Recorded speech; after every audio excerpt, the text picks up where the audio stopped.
नमस्कार, मी देवयानी. माझ्या यूट्यूब चॅनलमध्ये तुम्हा सर्वांचं स्वागत आहे. आज मी 5 पंचभूतासनची माहिती सांगणार आहे आणि आसन पण करून दाखवणार आहे.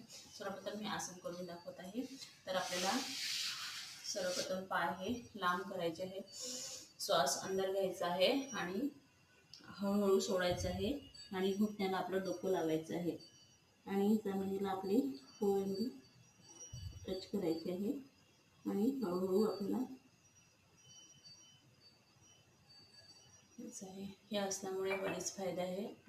आपलं पोट हे वाढत नाही, मन शांत राहते, शरीरात लवचिकता राहते आणि आपले जे डायजेस्टिव्ह सिस्टम आहे ती पण छान राहते. कमरेचा त्रास होत नाही, घुटण्याचा त्रास होत नाही. हे सर्व फायदे आहे. त्यामुळे तुम्ही हे शिवजीचं अतिशय प्रिय असं आसन आहे. तर माझी माहिती जर तुम्हाला आवडली असेल तर लाईक करायला, शेअर करायला आणि सबस्क्राईब करायला अजिबात